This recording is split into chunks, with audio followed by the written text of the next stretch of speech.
Hey, BATT Family. Welcome back to another number 5. And that means this is a top 10 list. Scott, you're over there messing with candy and bottles and stuff. How you doing? You know, I survived Memorial Day weekend, and I'm here. Cool. I got to play some games, which was really nice. I only played euchre. Well, of course you did, because of your family. I know, shocker, right? What? Euchre? No.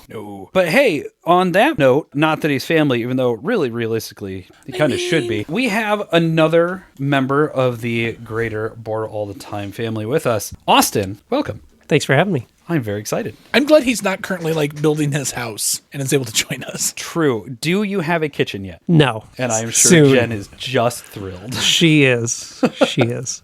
Well, the good news is you can't build a kitchen, at least I don't think so, with sleeping children. And you have a lot of sleeping children, so... That's true. There's 5 of them. So we met when I believe you had just had your second. Yeah, I think probably. 2017? Yep. When we really started hanging out? Well, that would have been, my first would have been 2. Really good night. Because we worked at Better World together, and then you helped me transition into the IT department over there, which meant that you helped me transition into my career. So I really, you to thank for a lot of things. So thanks for coming on the show. I appreciate it. I'm glad to be here. So with that, we have our top 10 best games that we no longer play. And I thought this would be a really interesting list for the 3 of us because we've all been playing games for so very long. We all play such different things. I mean, we've talked about plenty of our crossover on the show, but I would say only really about 40% of our tastes align. Oh, yeah, very much so. And you and I are maybe 50-50 because you are a much heavier gamer than I am and you like economic things significantly more than I do. That's very true. But I've also played some of the dumbest games in the world with you too. That's also true. And Austin, you and I will be a crapshoot because I've only played TI with you, so we'll see where it lands. He was part of our Ovation group. That's right. He did play Ovation. You've played some stuff. That's it's fair. just still single digits currently. Oh, yeah. But Scott and I have a good time ganging up against Mark. Let's get into it. Scott, you normally have the loosey-gooseyest of the ways to build a list, so how'd you put your list together? Honestly, looking at everything, it was like some of the games are just large. So it's like, I don't have the time to put this much out. Some of them are older games that some people are just not going to be interested in. The biggest one is between the size of the game and the age of the game. And then some of it's just like, this is still one of my favorite games, but there are better games. Sure. So it's going to fall on this list. Austin? I went down my top rated games on BGG that had been in my collection at some point. Mm-hmm. And some of them I still own. A lot of them I don't for various reasons. But most of them either come down to, like Scott said, the size of the game versus how much it was getting used, the cost, the difficulty in finding a group that would play. Despite how much I might love it, if I can't find a group to play it, it's not going to get played. Yeah, we're very similar then. I went through my entire previously owned list, and that's 800 games, something like that on BGG. And then I just looked at it. I had a few games pop right into my head, and then I was filling out the rest based on how expensive were they or how expensive would it be to continue in something. Do I have the play group for it? And do I have the time or patience for it? I made sure that no games on this list are because their new edition knocked them out. I didn't put any legacy games on the list. I will give, I guess, a small spoiler here. I almost put Tariki on this list. It was actually one of the very first things I thought. And it was going to slide in at number 10, but I realized there's a good chance I will play that game again in the future because of just how stinking fun it was. Give it a couple years, I'll play through the campaign again, no problem. But yeah, it sounds like we have very similar methodology here. So I'm very excited to see what happens here. Frankly, I will be surprised if there's 2 crossovers at the table. I'm not even guessing who's going to have it. I don't think there's going to be much of any here. You never know. I know. It's going to be really interesting. So let's go ahead and jump on into it. Yeah, so I'm going to start this off. I love the game. I still love the game. If someone wants to put the game on the table, I'm going to play it. But the fact that I don't think a lot of people are going to put this game on it, and if I do want to play it, I technically want to play the legacy version of it currently. My number 10 is Ticket to Ride. I love Ticket to Ride. It's still very high on my list. Sure. It's on my loves. It will probably be like how you have on your list. It'll be a legacy game. But if I'm going to sit down with my people, I'm not picking Ticket to Ride. Yeah. Even though I have all of them. And it's in your top 10. It's still in my top 10. Yeah, I just recently, I found Pub Meeple and spent the better part of almost 3 hours and going through all my games. And it's still in the higher echelons of my list, but it's like not going to play it. And I have most of it. I don't have Rails and Sails because that's a horrible one. But, and then like the most You and recent I played that edition. together. That's true. I understand why that's on your list, and I don't know if I mentioned, but I was thinking with my list, number 10, there is a decent chance I could play it again in the future. Number 1, I'm never going to play again. So that being your number 10 makes a lot of sense because we'll play it again. Yeah. But you're not playing it regularly. You're not pulling out every expansion you got. Nope. It's not what I expected, but it's a good call for you on this. Mm-hmm. And I like what you said about it as far as you would play it again if somebody asks for it, but you're not pulling it out. No. And the big thing is that because now my circle is filled with so many people who are veteran gamers, the fact that they're probably not going to pull out it either. Right. I'm going to have to go to a convention where there's going to be a lot more newer people like, Ticket to Ride, what's this? Let me show you. I'm also going to destroy you, but let me show you. Because unfortunately, like if I'm playing the base game, He knows all the routes. I know all It's the routes. crazy. I can guess I can guess tickets within 2 moves. Like you go boop. If you're like, I'm going to stick on this route, I'm like, oh, you've got this ticket. And people will look at me going, are you a witch? And I'm like, well, yes. But also, I've played this for a while. I've had it since it came out, you know? Yep. It's a great game. I'll play it at a drop of a hat. But you're right. Nobody pulls it out. And I don't want to pull it out against you because I don't want to lose that badly.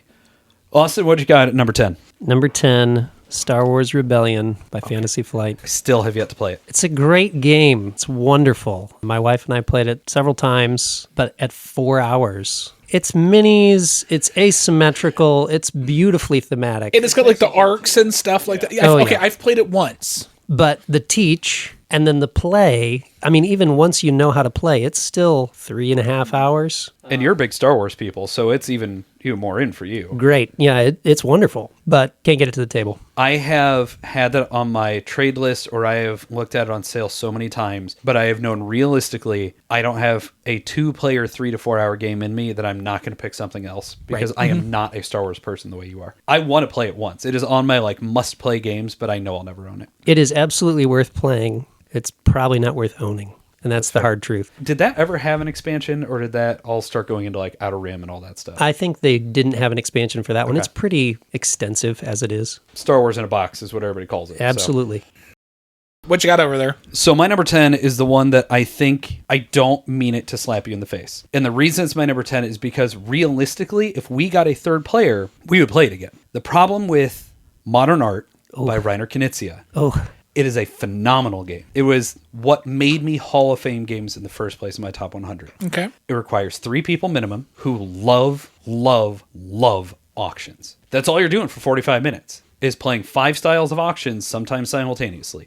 And that is why it fell off my list. That's why you have my old copy. And it's why since the last time we played, I haven't played it since. I have no player group for it. Phenomenal game. Brilliant design. It's Knizia doing 4 rules and making it into a knife fight. And my God, if I cannot get that game played. easily on my top 10, but I agree. 3 to 5 is tough. Yep. And highly economic. You really got to want that kind of game to be there. It doesn't do well with the casual crowd. Mm-hmm. And it's one that you want to play over and over just to understand the balance of how the paintings are associated with the various auction types. It's so good on repeat plays, but so many people bounce off of it that first time because that was a long hour for me. Yep. Maybe I would want to play it at least once because, I mean, I've heard things about it. There are 5 types of auctions that you're making, and as you're going through the paintings, it'll depend on, are we going for 1, are we going for more paintings, depending on the type of auction that's out. But what's really fascinating about the game is that it plays over 4 rounds, and in the first round, all the paintings are worth the same, nothing. After the first round, whatever artist has sold the most, they are now worth, 500, 300, something like that. They're worth the most. And then the next 2 down get value down. So in round 2, those automatically have more value in them. But if I can tank those and now they're worth nothing, now I can prop up this other artist. And so by the end of the 4th round, the values of the paintings based on the way people have auctioned are all over the place. I have never once seen an artist go number 1 in all 4 rounds. Just never seen it. It's also a game where people frequently misunderstand the value of being the person who's the auctioneer. Mm-hmm. That is really where you make all your money, but it's an easy thing to miss if you're not used to economic strategy. Phenomenal game, but it's just so hard to find a group for.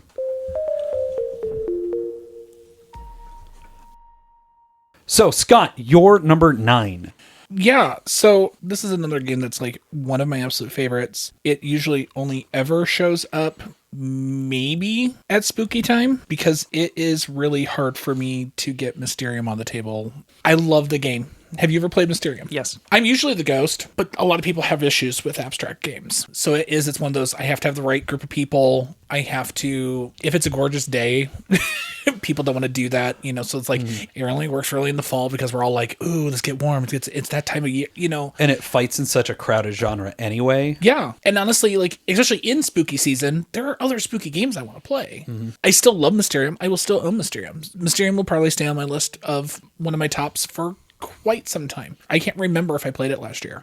I remember when I first played it and thinking, this is incredible. Yeah. And then I was volunteering over at the Well, and this family came in like, what should we play? I'm like, try this game out. This is really interesting. And I tried giving them a quick rule set, and then I got grabbed to actually do sales, and I got torn away for like an hour. And when I came back home, I'm like, how do you like it? They're like, we have no idea what we're doing. Like, this is miserable. I'm like, oh, that's right. Because if you've not played anything like this and you don't have a strong teach, that game can be, what are we doing? Real easy. Oh, yeah. Right. You have to play with the right people. Like, Either people you know really, really well. really, really, or nobody. not at all. Yeah. Because then you're learning about everybody. Because, like, I would feel really bad for you sitting at my table. Because I know Mark, I'm going to be able to help Mark. But Mark would be able to help you. Right. But I'm going to hand you cards. You're going to be like, why did you give me this? This doesn't make any sense. It's got to be that Cinderella of right time, right people, right place.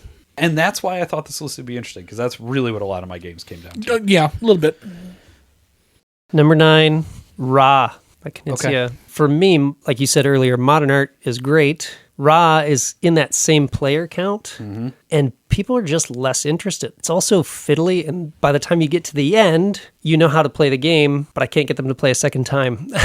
And so that set collection, I love it, but can't always get a group to go with it. That one's a challenge, because if you're playing on the new 25th Century Edition, then, the production is so strong, and you have the chunky wooden bidding bits and all that stuff, and it's easier to pull people in. And I will admit, I bounced off of Raw really hard, because I found it is hard to plan a strategy in that game, especially when you are the last one left, and it's how far do I want to push before the boat knocks me out. Right. There's so much strategy to learn that game that, unless you can get somebody to go in 3, 4, 5 times, you play it the first time, you're like, oof, what else is on the table? Yes, there's a ton of depth there, but you can't get to it without multiple plays. And it feels to me just too long for what it is. Agreed. Yeah, you gave me the one copy, and I still haven't played it. Because, I'm still on the fence about it. I still love it. I would play it at a drop of a hat. I don't know anybody else who's going to pull it out so that I can play it. Totally get why this is on your list. So mine, at one point, up until this past year, was in my top 10. It fell out. I think it's somewhere in the 30s. It is most likely not going to be on my list this upcoming year. Oh my gosh. It is one of my favorite co-op games. It is super piratey. Dead Men Tell No Tales. One of the best covers in board gaming. You are pirates ransacking an on-fire ghost ship. Super cool. Thematically, one of the best games there is out there. But what I have found over all the remaining plays that I've had over the however long it's been, people don't enjoy it. It is starting to show some age on its design, and you can just get hosed by bad dice rolls and bad ship layout. And while you're sitting there and you're managing your fatigue and you're able to pass your actions over and you're able to have all that cool stuff, the game ultimately is too long for what it is. And if you're in a ship where part of it's blown up, there's no exit out the back, and you've been playing for an hour and a half, it can feel so long. And as much as I love that theme, at this point, after how much I played it, it doesn't hold up anymore. And the Kraken expansion is not very good. It just adds a whole bunch of extra complication for no good reason. I put it at 9 because if you said, hey, I actively want to play this, I'm in. I love the game. But again, I've started to wear on it, but more importantly, I can't get other people to play it because there are better co-op games. Yeah, and that's and because of its finickiness, because of that randomness, I've had like, oh, cool, we're actually doing some stuff, and then, oh, nope, now we're not, we're done. If you don't have an exit out the back of the boat, you're going to add a good solid half hour onto the game. Yeah. And that's completely random. Ooh, Yeah. that's rough. Yeah. For me, randomness is bad. long and random equals bad. I agree. Short and random, great. Yeah. Long and random, not so good. I can deal with dice rolls in combat games. I can do all that stuff. But the layout is random. The fighting is random. The treasure locations is random. There's enough in there that when I started playing it, when it came out in 2015, it was such a unique thing. And I think nostalgia carried it for a long time for me. How much are you going to enjoy it? It's random.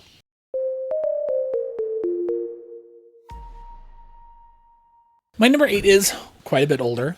There is ways to play it. You can still find it. It just takes you a little bit to find it. And Jason will love that this is on my list. My number 8 is my first combo. It's Nightmare and Atmosfear. Way back in the day, they were VHS games. You would play out the VHS and have random stuff going on where you are playing one of the classic nightmare horror creatures and trying to beat your own fear. The reason why it's on this list of I have access to it. I have very easy access. I have Jason. Oh yeah. It's another one of those games like you have to be in the mood because it is a guarantee of at least an hour long because you are playing the entire time. Like, yes, you might get done early, but the game is random because you're like, okay, I've got to run over here. I got to pick up this key. Okay, great. Oh, I happen to be going and the gatekeeper pops up and now I lose my turn. Cool. Oh, I get to roll a die and, or I lose this many turns based on my number. Okay, awesome. So I'm going to sit here for the next however many turns that I have to sit here for. I still love the game. But we played it for the stream once, and that's the first time I've played it probably since I was 20. So it's got some legs on it. It's got legs. It has a walker with tennis balls at this point. I was trying to be polite. No. If Jason texted me like, "Hey Scott, we're gonna play," I'm like, "Yeah, I'm gonna show up at his house." You're not pulling it out. You don't know anybody else that's gonna pull it out. And the fact that most people don't want to sit in front of a screen while they're playing a game. They want to be able to pay attention to this. They don't want to have to all of a sudden completely break their attention to watch a screen for a period of time or have that time constraint because then like you have so long, like that very first thing is like you've got like 30 seconds or a minute to get to a character, and if someone's being slow or not paying attention, you're just eating time. I'll be surprised if I play it this year. Unless Jason pulls it out for the stream. But that would be the only reason why. Yeah. Again, I understand why that's higher on the list for you, but that's the only way I can see either of us playing it. My number 8 would be Power Grid by Friedman Freese. This was one of my first like real board games. So Same. Monopoly, Scrabble, Power Grid. That's the first 3 you go for. Into Power Grid, really. Monopoly, Scrabble, Power Grid. Yeah. No, so you taught yourself economic need in Monopoly, and you taught yourself complete random screw over from Scrabble and pulling out the tiles for the energy market. That's how you get there. That is how you get there. But I love the game. It's one that's not going to leave my collection. It's one that I'm actively trying to guide my sons towards as they get a little bit older. And it's a game that requires 3. Absolutely. I often have 2 or 5, 6, and it's awful at 6. It's just painful, and it's so long. So I think I played it at 5. The problem at 5 and 6 is the energy market. Because the game requires you to be so economically tight, but that energy market you can't plan for until it's your turn. And if you are the 6th in order, you are getting the dregs. It blows. Sorry, Yes. didn't mean to cut you off. no, absolutely. That is a great assessment of it. And at 3 and 4, it shines. Yeah. The auction is tight. The mechanism for getting the cards out of the market so that the end game is always set up right and in somewhat a predictable way is just beautiful. But again, can't get it to the table. It is so interesting to look at Power Grid as an artifact of 2004 because it is so old, but so much of what it does still feels fresh. Yes. It is such a cutthroat, interesting economic game at that right player count, but it still has the issue of the boards are huge, it is a pain to store, and if you're playing in the optimal player count, you are cutting off a full third of the board. It could absolutely use a reprint with a reversible board. Like Would a be a 2 to 4 game player changer. yeah. Because that idea of, we're not going to play with this section is very much of that time. Metro 2033 had that in its game as well. I learned off of Power Grid, I hate when a game does that. You would hate it. Oh, I hated it. Yeah. I'm glad I won.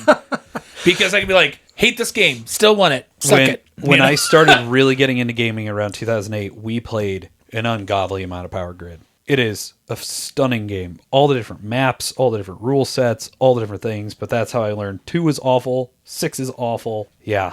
But area control plus economics, it's a hook. I'm in. Oh, for you, 100%. Friedman Freese's best game. I probably will never play it again. Oh, you have good games on your list. What do you got? What's your 8? So my number 8 is one of 2 games on my list that has been dead because it has been replaced by a completely different game. I will still play Formula D. Ooh. But Formula D has just been out and out murdered by Heat. Yep. I will play it at a moment's notice. Formula D is too long. It's too random. It's too long. And it's too long. Did I say it's too long? Because you want to play 2 laps of that game. You want to do the build a car thing. Somebody made this argument that Heat is not actually a true racing game. It's just you're going in a straight line. And fine, I kind of understand where that's coming from. That is oversimplifying the game. But when you look at the way Formula D's lane movement works and why it's so important, I like that. But it's aggressively long. It takes an enormous amount of space. And end of the day, it's really, really random. Because, yeah, you're picking what dice you're going for, but am I going 30 or am I going 21? Right. And that's a big difference. Yeah. It's also a really easy game for everybody at the table to lose interest in what is going on. Oh, yeah. Very And much you so. can get eliminated early in the game and have to wait for an hour and a half while everybody else plays it out. If you're only playing 6 people, if you're playing a full 10, you can wait 3-4 hours for that game. Oh, yeah. Again, when I was in college, 2008, we had the time, we had the patience, we had the, I can't believe that happened. At this point, I just don't have it. Yeah. Yeah. I love it. I will adore that game. It will never leave my collection. But will I play it again? No. And it's been pre-pandemic MacWagCon that I played it. That's one that got replaced by Flamme Rouge for me. And Heat is the re-implementation of Flamme Rouge. Yep. I haven't played Heat. Heat's good. Heat's so good. Yeah. And Heat is so good that was the reason why Formula D is my number 7. Hysterical. I love it. I had almost everything of Formula D. I do have everything. I have 4 sets of dice. I have a whole ton of stuff over there. Yeah. The first time I played it was at the Griffin Bookstore in South Bend. Immediately fell in love. I remember asking for it for my birthday that year. I was playing Formula Day, so I was 21. Yeah. It was expensive at that point in time. But yeah, between Formula Day and Formula D, because they're basically the same game. I love it, but it's way too long. Way, way too long. Again, you happen to make the wrong choice and roll high, you're out and you're sitting Long time. for a long time. I was saying, like, why is he saying nothing about this game? That's hilarious. That was your next one. Did we mention it's long? It's so long. But yeah, Formula D, number 7. What you got, Austin? Number 7 for me was Manhattan Project. Another one I've never played. Oh, such a good game. Has kind of been lost to time, I think, but ahead of its time in so many ways. Worker placement, a market with actions that you can buy and then hold on to yourself, but then a mechanism where you can spy on another player and go play in their area. A lot of really unique things. Great theme. Love the game. Couldn't get it to the table. Too complicated, too long. And that theme, because it is the Manhattan Project, so the development of the bomb, puts people off. Correct. Which, rightfully so, I get that. That said, there are supposed to be reprints coming of the Manhattan Project series, so maybe it'll re-hit the consciousness, maybe you can get it tabled again. I would certainly love to try it. I know it's probably not going to be an every week game for me by any means. It's one that I would absolutely play again at the drop of a hat, but couldn't get the group to do it. Okay, so before we started recording, I made a mention that one of my numbers was kind of a stand-in for a couple different games, and I picked my favorite of the group. And my number 7 is Space Base. Because this could step in for Sea Salt and Paper, it could step in for Conspiracy Abyss, it could step in for a couple of different things. But at the end of the day, I have played an irresponsible amount of Space Base. To the point where I know all the strategies, I see all the stitches, I know what to do, where even when I have sat down with it, not that long, well, I guess it was about a year ago at this point, it's like, I remember why this was fun, and I remember why I stopped caring about it. It is a phenomenal game, and if you are not the type of person I am to get worn out on something that way, you can love that game forever. For me, I wore out on it. And it's up here because I could technically be convinced to sit down with it, but realistically, I will probably try to get another higher player count game in that length out. I'm just so done with Space Base. Great memories. I'm just never playing it. That's a game that you have played so much, and it makes total sense that it's fallen out. The other thing that I consider a knock against it, the game is terrible at 2. I don't want to play it at 3. It's fine with 4. I want to play it at 5, 6, or 7. And at 7, the game is 2 hours. It used to be a lot of fun for me, but again, too long. Yep. Yeah, you only have so much time. If I have 7 people, I'm probably going to Escape from the Aliens Outer Space, or I'm going to... Any other than 19 other games that you have that are better than that. which weirdly fit 7 people, right? So that's why Space Base fell out for me. I had to put that one over the other ones that could have been. Res Arcana was also in this particular group. Nidavellir. Like, I had a pretty big list I had to cull down to this. I used Pub Meeple to actually sort down and get my thoughts in order for this. Really? I've played a lot of games, and I don't play a lot of games anymore. Space Base. That's my number 7.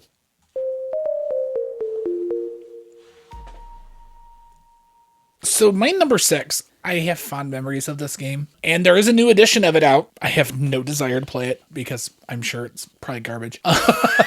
This game helped me as a individual who likes to create his own stuff. And that's why my number 6 game of I know will never see to the table. Even if someone would give me this game, I would never play it. And that's HeroQuest.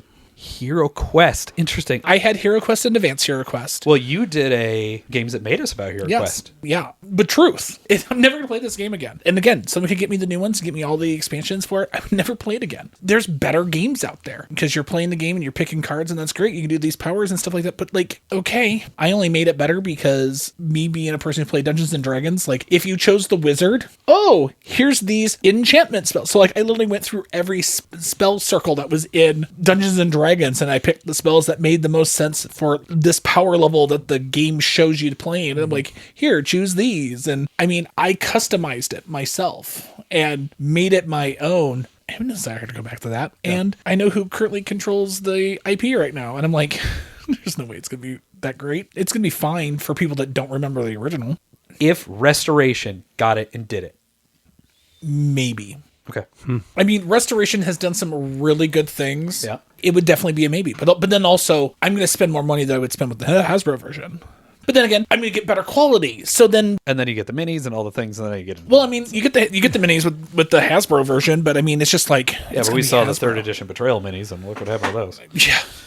Yeah. It was definitely a gateway to get people that wanted to play D&D. And that's what I used it for. Your number 6, Austin. My number 6 is Anachrony. That's fair. Isn't that a huge game?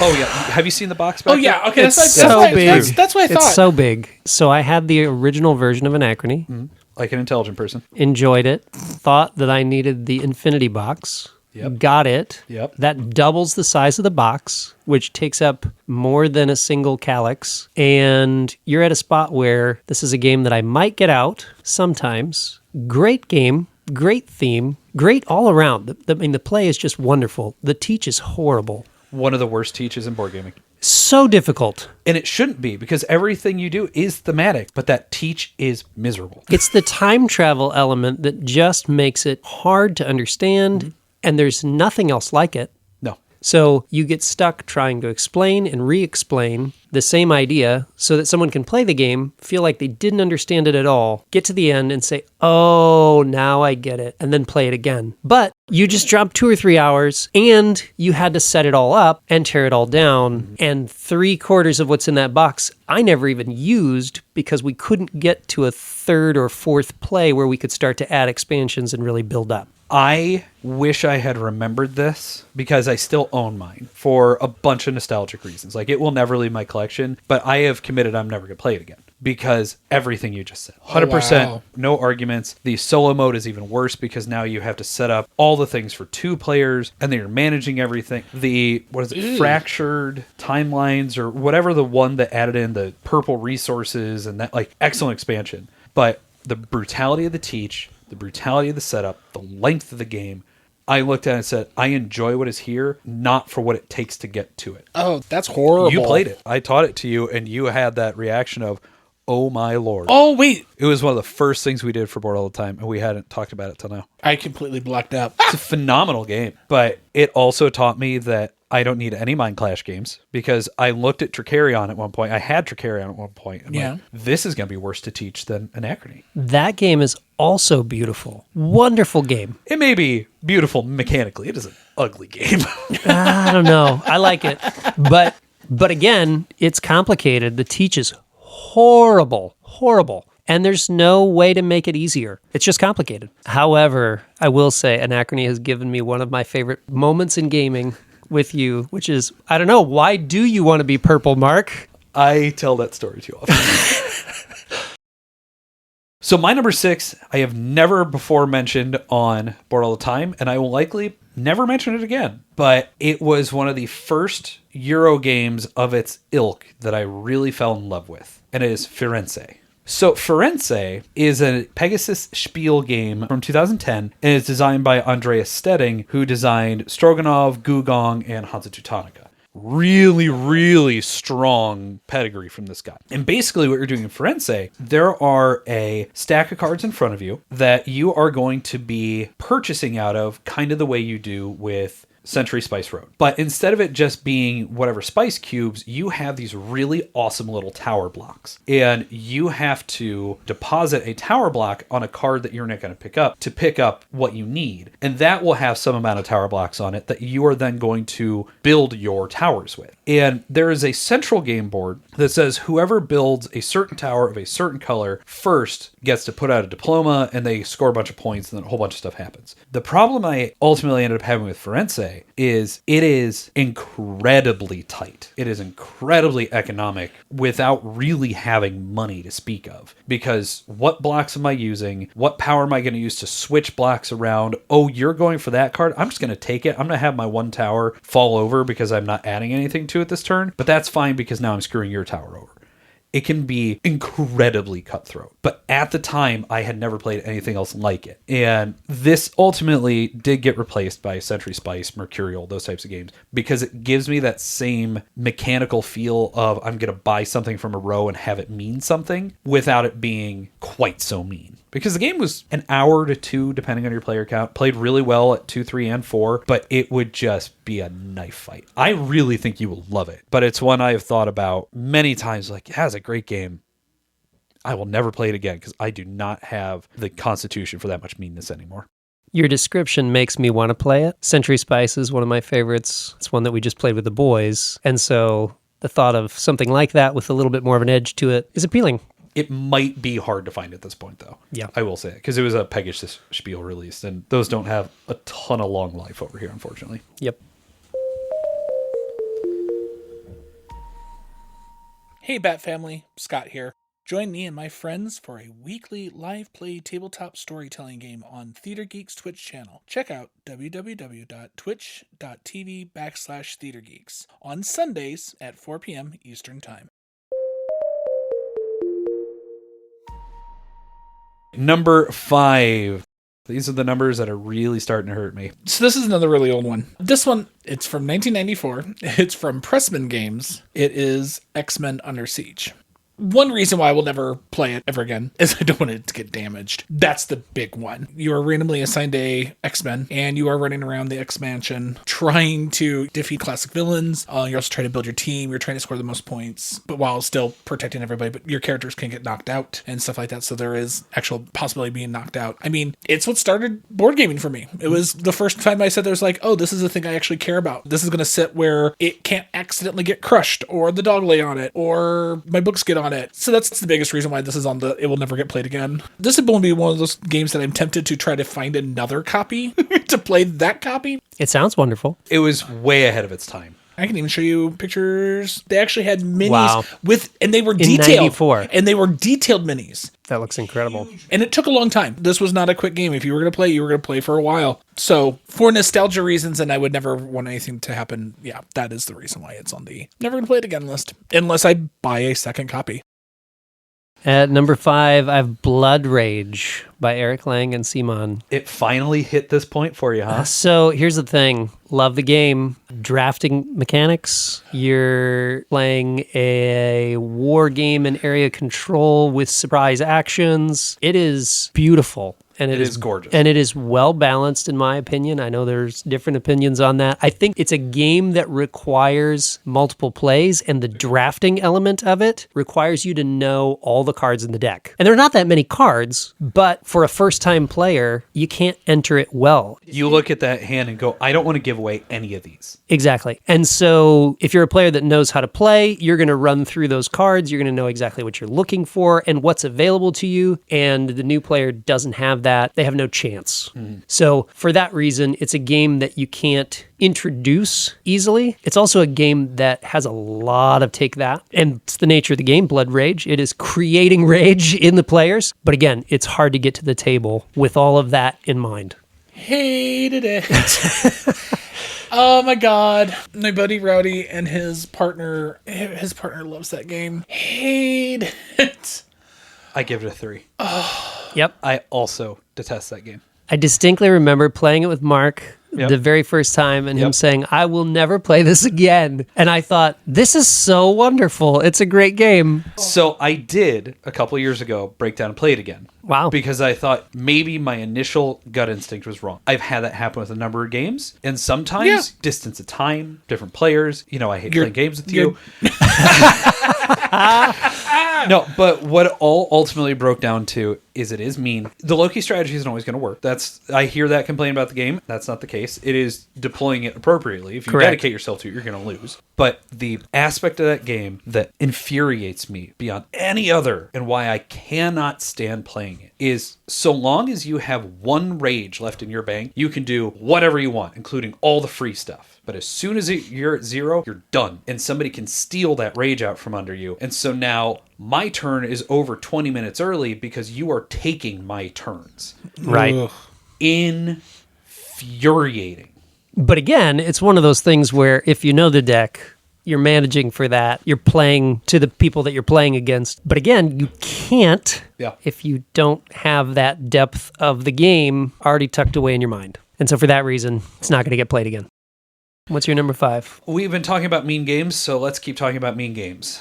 I'm not going to have a big preamble on this. This game is called Quantum. And Quantum has one of the best sets of components I've seen in a game of its size. It has probably my favorite dice of all time. You are playing an area control game where your ships are your big, giant, chunky dice. And you want the lower numbers because they are stronger the lower they go, but they're slower. And so you need to surround planets with an equal number to what the planet strength is of all your ships. And you essentially have to burn your entire turn to claim a planet because you have 3 actions on a turn. It takes 2 actions to claim a planet. So it takes a lot of tight maneuvering and getting people in. And yeah, there's some randomness based on the way the dice initially roll or if you're doing a reconfigure action. But part of that you can easily plan against or mitigate around, or you know the risk assessment. So the randomness isn't a factor in the game. The problem with the game that I ultimately ended up finding, because again, this was in my top 10 at one point, I didn't play it enough. Over time, I found I just strictly do not like it at 2 players, because as soon as one player gets ahead, it's really easy to stay ahead, especially if you just go tank a couple of the other guy's ships, and then you run wild. My problem really largely stands at 3 player, where I do feel the game is best, because it does have the bigger galaxy, and you can do whatever layout you want. It has so many neat ideas, but the game can be so mean, and it is so easy for 2 people to be like, screw you, you're not going to be part of this, and now we're going to fight over these planets. Wow. You can play not that way, but you won't win in a higher player count game because you need people out of the spaces. There are only 4 spaces that will control the planet. So if you let them sit there, you're not going to win.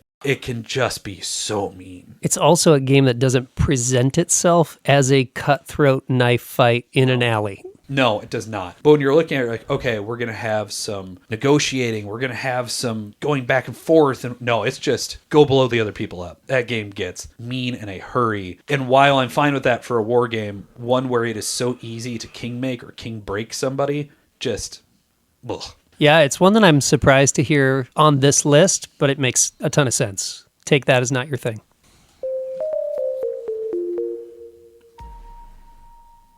Number 4. I love this game. Premise is there's just too much of it, and Can I guess? Is this Marvel Legendary? it is Marvel Legendary. Ooh. This easily could have made my list. I just don't care about Marvel at this point. The problem is that I don't get to play it. At this point of time, it's just one of those things I don't think it's ever going to hit the table ever again. And I love it. I would still play it. There are others that are a little bit better. I know some people are going to be like, there's good ones that are a lot better. For me, no, there's not. But there are ones that are just a little bit better. Sure. Sentinels is one of those. I just enjoy Sentinels more. I typically only play Marvel Legendary co-op. That semi-co-op nonsense. It's so dumb. I played it once and I was like, why? Oh, good. You killed more than me. You win. You killed more than me, and now we lost the game. Thanks. Yeah. And to be a jerk in that game just to be a jerk doesn't make sense. You want the Hulk cards too? Oh no, I'm going to start buying Hulk. Why? So I can put that stuff in my deck and just to throw off my deck? That's the absolute insane thing to do in a deck building game. Right. Jake and I honestly kind of built our friendship on that game because we would play 2-player, and out of the 5 heroes, we'd each pick 2 that we would keep as ourselves. So we would have our synergy, and then we have a 5th that could support us. You play it right. You play it 2 players. You play it under very specific circumstances as terrible storage. Absolute that is awful horrible. organization. The worst. It was the storage and the setup for me with Legendary. In comparison to DC deck building, throw the deck on the table, let's play. Legendary, 20-minute setup. 40-minute teardown. Yeah. There was a James Bond version that came out a couple years ago that I bought because I'm like, I love the system and it's James Bond, so I'm there. And then I put it together, I play it, and I'm like, same problem. It takes forever to set up. I put the wrong deck in the wrong spot, or I have to fish it all out. It's just, yeah, that system just, I'm out. Yep. I stopped just around the time that Noir came out, which was 2017. But the original system came out near the beginning of deck building, and it's shown its age. 2012. But really, at that time, you had Dominion, you had Arctic Scavengers, which everybody forgets about despite how good it is, and you have Marvel Legendary. I think I got into it around 2015, so that was with Secret Wars. And I just bought everything all at once, so I didn't have to worry about the whole, not doing anything. Oh, and of course I had Villains. So no, I bought both big boxes at the same time. Villains. Oh, yeah, the part of the game that says, hey, let's make each other mad because now I'm going to start hurting you for the things in your deck. Yeah, we hardly ever played with the Villains. So what is your number 4? Well, this gets interesting. So, Dominion designer, Donald Vaccarino, Is this on your list? Kingdom Builder. Boy, I've never been madder at a game. It is extremely polarizing. It is the only game I have ever sat at a table, looked at my opponent, said, you win, and I walked away. Yep. It has that effect on people. You either love it or you hate it. If you know the game and you are playing against somebody that doesn't, Absolutely. and I was a person that didn't know it. And that's why it doesn't get to the table, because it's too light to introduce to a heavy game group. It's too heavy and strategy intense to introduce to a light game group. Who am I going to play with? And all this is run off of an engine where you are essentially top decking your turn. You have one card as your hand. The people that know this game, it is incredible to watch them play it. Good Lord, is that game One card? One card. I found it such a great puzzle that's playing out in real time. And you have this interaction with other players only insofar as they're on the map. But that makes it sound like it's nice, and it is not. It is so mean in ways that are delightful if that is something that you like, and horrifying if not. You know how when we were playing Through the Desert, and we felt like, I need to get over here, but I will at least, I can seed this area so I can have this. You are doing that just to spite the other person, because it benefits you to have them get nothing. Yeah. It's very cutthroat, despite the seeming friendliness of it. And I think that's part of the problem. Again, just like Quantum, it belies how rough that game actually is. Correct. It looks like a nice theme to go along with Dominion or something like Agricola. It's like a next step from Carcassonne. Right. And it is anything but that. And you think, one card in hand can't be that much. Oh, you were all about this game for a long time. It's great. It is a beautiful engine. But again, has to have the right group. I don't have that group right now. I'm waiting for my sons. Good luck with that. They're mean enough. They'll figure it out. They're mean enough. Wow. I'm not going to lie. I'm kind of expected Blood Rage on this list from you. I didn't expect for the reason you said, but it didn't surprise me. This one legitimately surprises me. It's on your list.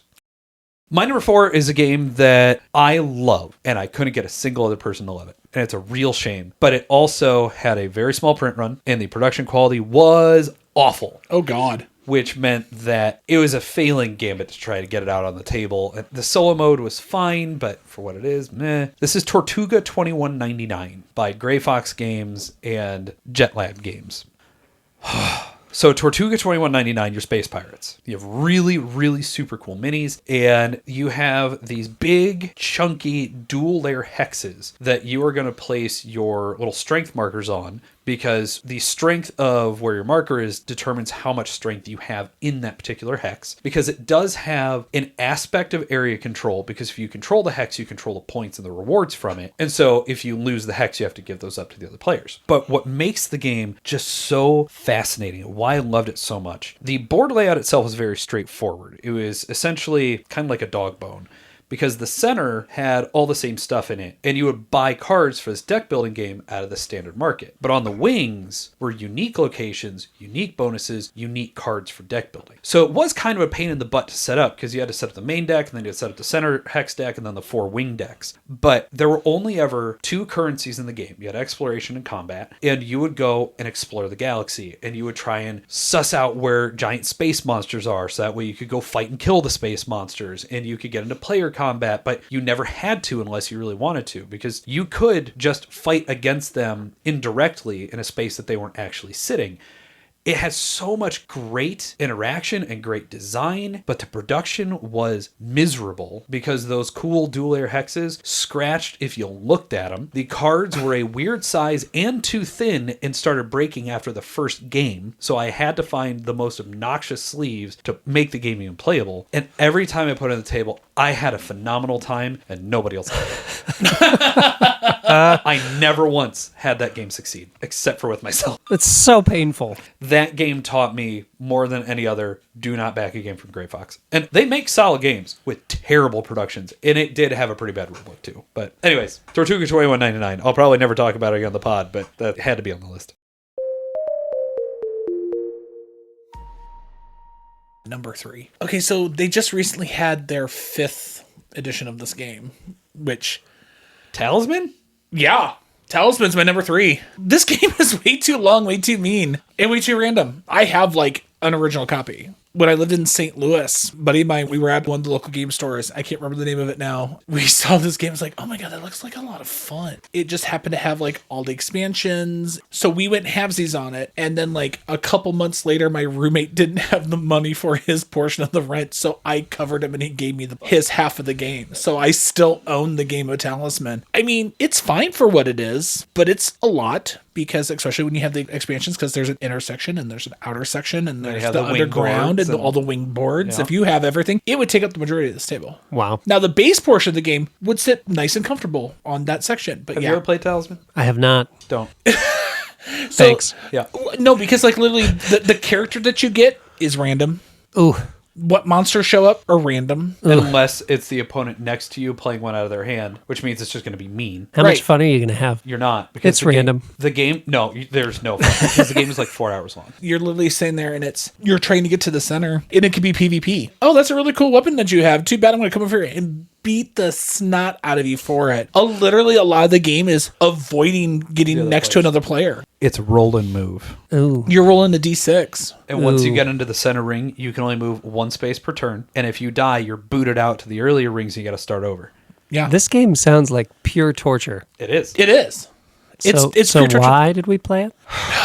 That's a really good question. At the time, we had a great time. Yeah, at the time, it was like 2011, 2012 when I was playing a lot of it. And it was one of those, okay, there's not much else like this. It was one of those last gasp games, I think, before modern gaming really said, okay, start all the engines. Yeah. I think it just survived on inertia. And I played this when I was a kid, so we're playing it now. Yeah. Because the 4th edition lasted 15 years. 4th edition was 2009. Yeah. So 5th edition just popped out. And Talisman 3rd edition was 94. Good night. But it all breaks down to roll and move, spend too much time in the outer ring to try to get into the inner ring and hope you don't have to go back out to try to get back in, because you can only get back in certain locations unless you got a random card. Yeah. And then you had to gear up to try and not die to step into the center ring. And then all breaks down to a die roll at the end where you have to roll perfectly to get on the dragon crown. In the version I had, there was a deck of cards in the center. And one's like, hey, you win. Hey, you just die. And if you die, you start a new character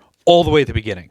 No. Yes. And there was even cards that was like, not only do you die, you no longer have a soul. You're just out. And the game's still going, but you're done. You're done. After Thanks. how many hours? Oh, God. Oh. A lot. Oh. I never had a game of this go under 3 hours. Same. And I never had fun beyond hour 1. But boy, did I play a lot of it. What was always so bad was what character you were playing started in a different location. You didn't get to control. It's not like I could be like, cool, I'm over on this section of the board. You're on that section. No. We could start in the same space. You we could could kick me start in the teeth right away. Yes. Oh. In the roll and move, no mitigation. You had to go the full extent. You could go right or left. Or in some spaces, you could go into the next ring. And half the spaces on the board hate you. You can't see me right now, but I'm shaking my head in disgust. Oh, and it also had an alignment system. Yeah. So, like, great, you start You as... might not be able to use the gear you got. Oh, no. Yes, because all of a sudden it's like, oh, you did this random thing. You're now evil. Great. I guess I will drop my holy sword. Oh, that means I can no longer step on the church, because if I accidentally step on the church, great, I take damage. If you are 6 years old, and I'm not saying this pejoratively, if you were 6 years old and you had this game, you could lose yourself in it. Oh, yeah. Because there's so much. And, oh, I died, but I'm a 6-year-old. It doesn't matter. Or if you're a college kid, again, I have so much time because X, Y, and Z reason. Yeah. Let's sit here and play it all day. That's fine. But in modern gaming, no. Yeah, I played it while I was living in St. Louis. We would bust it out on a Friday or Saturday night watching whatever it was at the time. So why is this on your best games list? Because I still loved it. All right. I still loved it.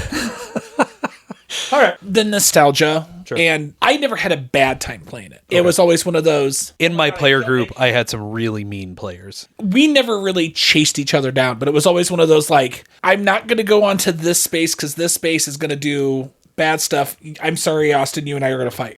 That's fair. Now that we are off the 7-minute tangent that was us going after Talisman. Hey, that was an appropriate amount of time because of how long that freaking game is. God, it's true. So, with that, Austin, what's your number 3? Oh, wild. At number 3, it's another Eric Lang with Simon, Rising Sun.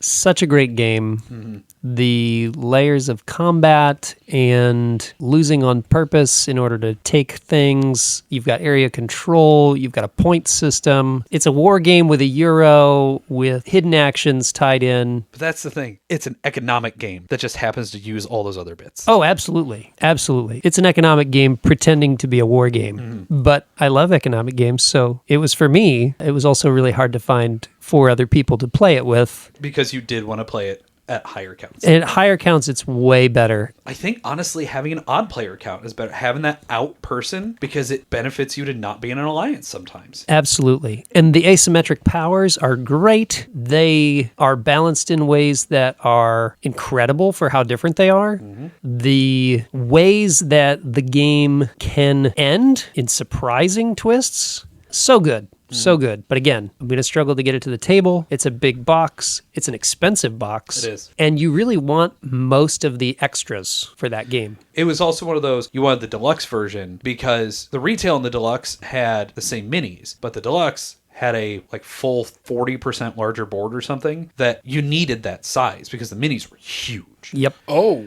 It's war and it's alliance and all this stuff, but it's all powered by how much are you paying for your actions, because whoever pays the most gets to take the action.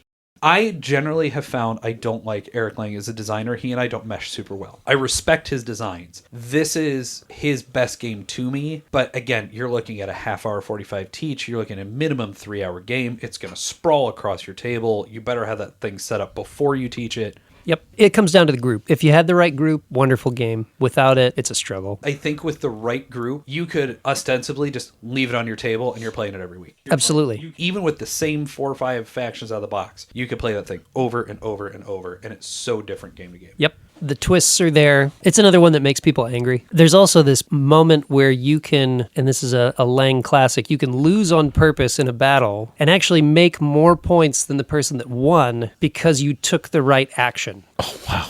And so you can go in looking like you're very strong, like you're going to win the battle, and there's going to be no problem. They play all their cards, and whoops. Oh, by the way, I'm just going to take all my guys out and get some points. You would hate it. Oh, I've seen the game. I have no desire. So now we're going to go the complete opposite direction as far as production quality. Okay. Oh. This, I do not know why. This is permanently linked in my head with Quantum. They just are. It's what it is. This is a game called Mafiozoo. And Mafiozoo is from Rudiger Dorn. It was released in 2017. It's from Super Meeple. It had a very, very small release over here. I got it on turbo clearance at Barnes & Noble. Absolutely fell in love with it. It has this anthropomorphized animal mafia crime thing. The theme is weird. It could be anything. I don't know why it's that. But what ultimately was happening in this game, you had a board that was 4 spaces in the center, number 1, 2, 3, and 4, and they each gave special powers, and then it wound out around the board all the way to, I believe, 12. And you were maintaining essentially 2 economic piles. You have your regular fund, and then you have your slush fund. And you are using your funds to go and essentially area control bid on a location, because most locations, whoever wins it gets something really cool, and whoever comes in second gets, part of their money back and gets some other stuff. But this is all fueling your private player board, where you are building a town out and you are getting extra special powers that way. There's not a ton of player asymmetry between the boards themselves. There's a small little bit, but based on the way you would choose where you would place your bids, because some of the special powers would allow you to stretch your bids out or allow you to bid in multiple places so long as they were connected in a certain way. Really excellent system. Just like Tortuga, though, I was the only person that ever liked the game. Like, it clicked in my head so well. And I remember, I think Jenny was the only other person that kind of liked it. Yep. And you looked at me afterwards and said, well, we've played a game. I can't explain it. I have so much respect for some of Rudiger Dorn's designs, because he is a brilliant designer that just has some weird and wonky stuff out there. If you can find the game, it'll set you back $10. Like, nobody likes it. But the times I played it, I adored it. It was in my top 5 at one point. Like, I loved Mafiozoo. Couldn't ever get a single person to play it, though. I've enjoyed it. I've played it. You like it? Yeah, it was just an odd mechanic. How it was done, it was weird to me. It actually made me enjoy it. It just kicked it off of Mark's list. No, and that's what I mean. Like, this and Quantum left, if not the same day, the same week. It's crazy how these two games are linked in my head. And so when I put Quantum, I'm like, yeah, realistically, Mafiozoo should be on here too. It's such a cool game because it is so mechanically unique, but nobody likes it. Yeah, I remember being frustrated. Yeah, I think I played it with my Fort Main group. We enjoyed it. Jake absolutely hated it. Absolutely hated it. Yeah, that sounds like it.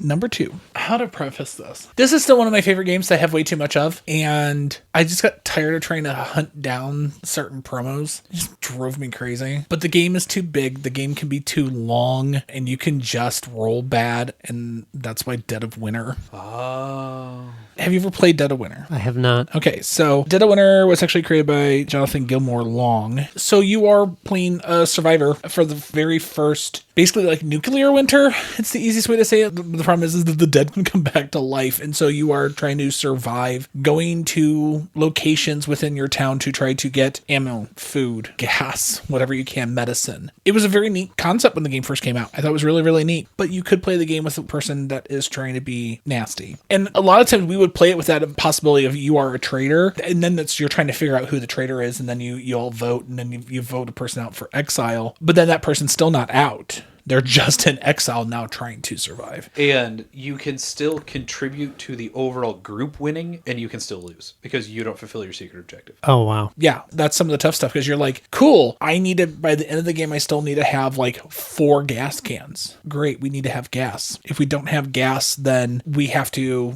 half your people have to take damage. And so you're like, I'm going to throw in something, not because I'm a traitor, but I've got to have this gas for whatever random reason. It was one of the first major semi-cooperative games on the scene when it came out. Mm-hmm. I mean, it took the gaming world by storm for a while, but I bought it the year it came out and bought its expansions. This was the first time that Plaid Hat had done the Crossroads system, and you would have events that would happen, and it'd be like, oh, you're playing so-and-so, this is to you. And they would have to deal with, because normally if you draw an event, it happens to the person who draws it. But if you put up a named character and that character is on the board, it happens to that player and they have to make the choice. And it could radically change the game.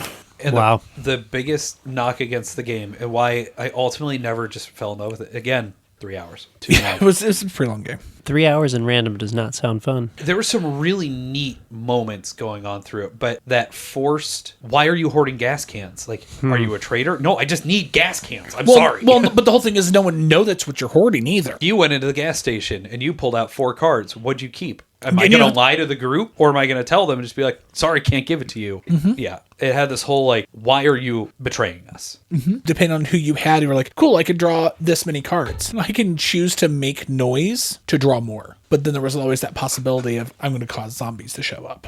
And then you're now fighting zombies at that location. And if you, what weapons you have, you can create more noise. And now the good news, they sat on that system for like 6 years. Really? Until I think it was called Gen 13 came out, and it was roundly like, bleh. Nobody liked it. Yeah, And Gen then- 13 didn't interest me at all. And I think there was another step. And then after that came Forgotten Waters and Freelancers and the one you just got, Wandering Galaxy. And so, like, the bones of that system, they did iterate and improve over time. So I can't ever recommend anybody go back to it when there's something just so clearly superior. But I know you played that way more than I did. And it's one of those games where the right group, Yep. if you're playing every week or whatever, yeah, I get why this would be on your list. Yeah. So what is your number 2? And number 2, Five Tribes, The Gins of Nikala. And a friendship has been broken. It's so tough. Why? So this is a top 5 game for me, easily. It's top 30. I think it might be my top 25. Here's what gets difficult. It is deceptively simple, but surprisingly complex. And so you have a Mancala-style movement system in multiple directions with multiple colors that take different actions. And what this all boils down to is that the board is absolutely 100% different after every individual turn. And if anyone, and I do mean anyone, in your group has analysis paralysis of any kind, it can sink this game in a half a second. 100%. Can't argue. And for me, there is always one. And so it's a game that I love. My wife, who I play games with the most often, does not love it. But it's a game where you spend time thinking about your move and how your move will set up other moves for other players to try and keep them. The other bad thing about it is that the game functionally ends up the player who is the least experienced will set up inadvertently the player who goes after them. Sure. And that player has a massive advantage. I understand your arguments, but the very simple way to break that is you just play it 2-player. Because 3 and 4 player, you have a better chance of that happening. 100%. But in 2-player, because you get 2 turns instead of just 1. Absolutely. And now your economy, because you're spending your points to do things, which is so interesting in that game. Because you are able to take 2 turns, it's, okay, what can I do to set myself up later? And if I am going to have a turn in between mine because my opponent's going to take one of the bidding spots, how can I minimize that? And that AP goes away from being AP and becomes thoughtful, challenging board state the way that chess does for me. So I will teach it to somebody that I know is not AP prone because 100% that will sink this game, no questions. But at 2 players, you can minimize that if you play with somebody, like you said, that's equal. You pull it out, I will play Five Tribes. 100%. Any day of the week. Good. Come over on lunch one day. We'll play some Five Tribes. Sold. Done. It just fell off the list. Woohoo! You know, because we do that so often. He works like 4 minutes from me, and we've done that once in the past year and a half. Life is hard. Life is tough. All right, so my number 2 is arguably some of my greatest stories in gaming. I made a mistake in saying that Legendary is what Jake and I built our friendship on. It was this game. The problem with HeroClix, who cost. Just cost. The only reason this is my number 2 and not my number 1 is that if Jake said, let's pull out just a handful of random figures that we have and just play, I would. I'm never going to buy more of it. I'm never going to chase anything else down again. I spent years in the scene of it. I was very good at it. I legitimately made a person quit the game because I beat him in 2 turns once. He came into the store, I beat him in the final of a tournament in 2 turns, and he walked in the next day and sold his entire collection. Whoa. I am still proud of that because that guy, it was around this time that the Pacific Rim set was in play and we were playing a 400-point event, and he brought in the big, stupid, overpowered 400-point piece from Pacific Rim. And I had 2 Wonder Women that I rolled exceedingly well, got some extra crits on him, did enough damage because I had objects near me, and I killed his piece in 2 turns. It was glorious. Because everybody in the store is like, thank you for doing that. And he sold his stuff the next day. I mean, but also, like, what are you doing coming into a point battle game and just blowing it all in one piece? That's just... Welcome to HeroClix. You can do that. You shouldn't, but you can. shouldn't. Well, no, but I mean, like, I'm sorry. I played enough Starfleet battles and played 1,600-point games, and you have, like, 7 ships. I came into that tournament with 2 pieces. I mean, but so, still... they're sitting up there, actually, because I've kept a lot of my favorite ones. Because he's so happy that he made a person quit, he's going to memorialize No, them. it's because Flashpoint Wonder Woman was friggin' baller, but that game is too expensive. It weirdly did not have a presence in this area. Even when I was playing back in Toledo when I was driving out, I drove out here for a tournament once and it was like 4 people. I'm like, cool, I guess I'm not doing that. There's no room for it. Pieces are terribly expensive. The quality is still terrible. The rules change every year, and something in the rules change every year is stupid, and it got tiring. But somebody said, go grab a handful of pieces. We're going to play a pauper match, or we're going to go do something. Yeah, all right, I'll play it. That's fine. But I have not played or looked at a Clix piece in almost 10 years at this point. So I know realistically I will probably never play this again. But there's 2 Clix right there. There's a Barda on that shelf somewhere. Like, there's a whole bunch of them next to all the stuff up there. I love it. It is a truly great game if you're willing to put up with the cost and the tournament scene and all the things that, as a 38-year-old man, I do not. Don't have it in me anymore. Don't want to do it again. I'm never going to play it. Fair. Makes sense.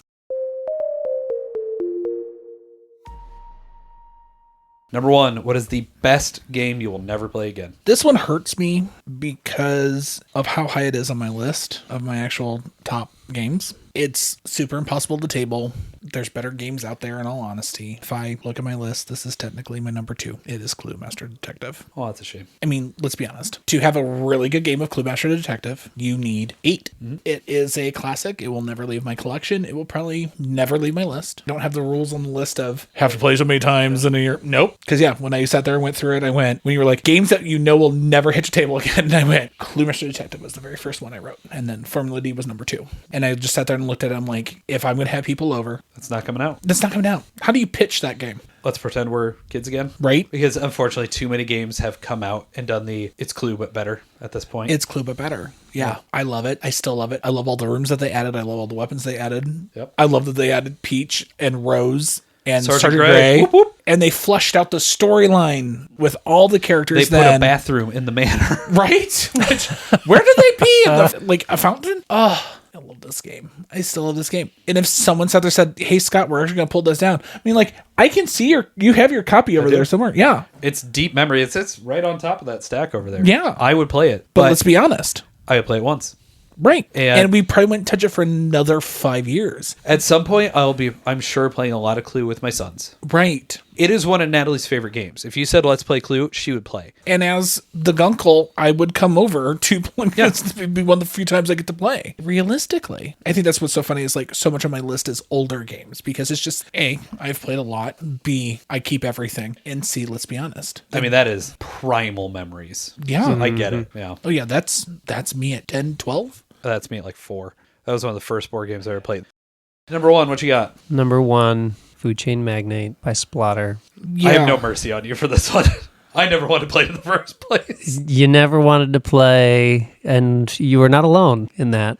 My buddy Rowdy owns this game. Never desired to pick it up. It is so great. It takes everything random out of the way and says, you are a fast food chain trying to sell your wares to a group of houses that are located near you. And I'm not going to be able to do the system justice by explaining it. But essentially, you can be a marketer, you can be a maker, you can be all these different things. But whatever you do, at the end of the day, you need to sell food and you need to make money. And it is incredibly cutthroat. It is probably one of the most unforgiving games that I have ever played. The amount of times you've told me it's like a 3 to 4 hour game, you will mess up on turn 2 and you won't realize it until hour 3. So what's going to happen is we're going to play an hour of the game and you understand that loop and then we're going to start over. And that just, I'm out. That's actually the way that it teaches you to play the game in the rules. It says play the short game, understand it, then play the long game. And you really have to because, again, you will make a deathly mistake turn 1, and it's kind of over. Somebody else can just run away with the game. Now, that's not to say you can't recover, but it is an uphill slog at that point. And so you need to know the ways that the different things interact. It has this beautiful mechanism at the beginning where you take all the employee cards that you have and you build an org chart that you're going to play during that turn. And so based on the management structure you have, that determines how many cards you can play. It's great, but again, very complex, very difficult to teach, and completely unforgiving. So new players, they're going to struggle first time around. And it's one of those few truly heavy games out there that so many people know by reputation alone. It actually is so well known of it's that game. Oh, yeah. Yep, it's another game that you raise your sons, you raise them right, eventually they play with you. I thought this might be on here. I didn't know if it was going to be this or Roads and Boats. Honorable mention. You have spoken so highly of it for many years. Like, you can get me on pretty much everything else. Well, not Kingdom Builder. Screw Kingdom Builder. That That one's going to stay on your list. I'm sorry. Yep. But Splatter's kind of terrifying. If you know what they are and you know what they do. Like, you and I play a lot of Lacerda. I won't go near Splatter because they feel to me like, and this is a weird statement because Splatter games are quite ugly. Again, Sea Roads and Boats. They're like pretty 18xx games. And that's why I like them. Totally makes sense. It is the complicated economic strategy game with no easy outs and as little randomness as possible. And you can pants your neighbor at the easiest turn. Yep. Wow. Oh, you're selling soda now? Cool. So am I at half your price. Yep. Son of a... And there goes all your profit, and all the marketing money that you spent just came to me. Ugh. Beautiful game. Don't Gonna have the be really constitution hard to for get it. to the table. Bring it home. So my number one, I have not released the games that made me yet about this game. Realistically, HeroClix should be in this episode as well as one of my honorable mentions, because I have this era of time that I refer to as the checkmate years. And that's when I was working at the store and I was playing a lot of things and all this stuff. But just like HeroClix, I don't have the money for it, especially now that the game is dead. And yes, there is the Project Nisei Null Signal reimplementation. And if you know what I have said, then you already know I'm talking about Android Netrunner. Because Netrunner is perfection as a board game design. Okay. It is complex. It is dense. It is frustratingly hard to teach because your HQ is my heap and your library or your R&D is my there's two different names for everything. Ugh. But it's so thematic. Yep.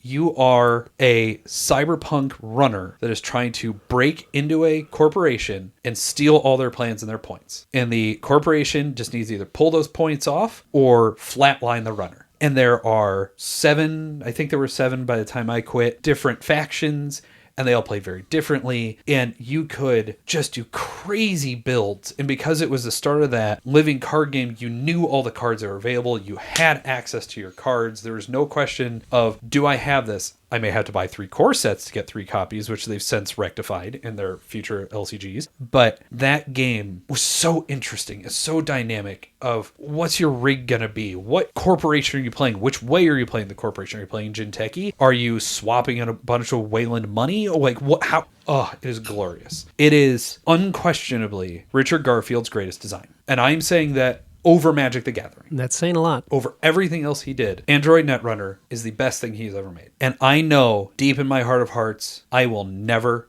ever play it again. Because I sold my collection to help get me out here. And because I knew the player base, I wasn't going to reintroduce myself that way. I didn't want to keep staying stacked into buying the cards every month and doing all the stuff and all the things and all the card game stuff. Yeah. But if it weren't for Netrunner, I wouldn't be in this house right now because I had gotten laid off from my job, started running Netrunner tournaments at a local game store, Checkmate, and then I met a guy who started my career. Like, I went from part-time work to full-time career work under that guy. And it's all because I was running the Netrunner tournaments. Wow. If I didn't do that, I wouldn't have met Ken. If I didn't meet Ken, I wouldn't have that job. If I didn't have that job, I didn't put my life together. If I didn't put my life together, I wouldn't be here with my wife, my house, and my kids. And me. You're part of the kids. Oh, okay, cool. That tracks. But as a game, just like you said, it's dense. You can't just be like, okay, Magic is tough to teach, but here are the different keywords you need to know. Here's the speeds. No, here's traps, and there are traps on both sides. That is the only terminology that we were going to use the same. Cool. Deck construction was so fascinating. The way they all played out against each other, fascinating. The storyline, fascinating. It's an impeccable game. And the fact that Null Signal has kept it going since FFG lost the license is just all the better. It still exists out there. It's not called Android Netrunner anymore, but you can still keep playing the game. I'm just not going to do it. I don't have the time, patience, or money for it. You've spoken so fondly of Netrunner for as long as I've known you, and it absolutely makes sense.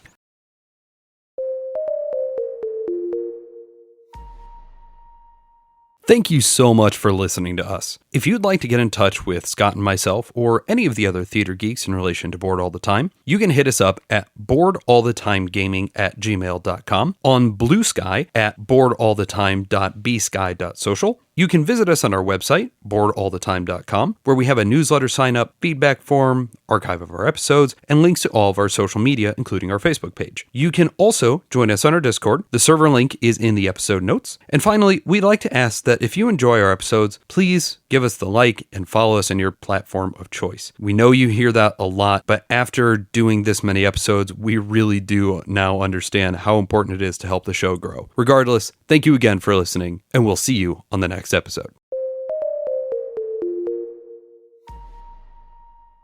This was fun. I enjoy this. Thanks so much for coming out, Austin. Yeah, glad to be here. Other than that, I guess the only thing to say is I'm bored of talking about these, and now I just want to go play some games. I know, again. right? I want to play a game so bad. So instead of saying, get out of my house, let's play some games. Let's play some games. Sounds good.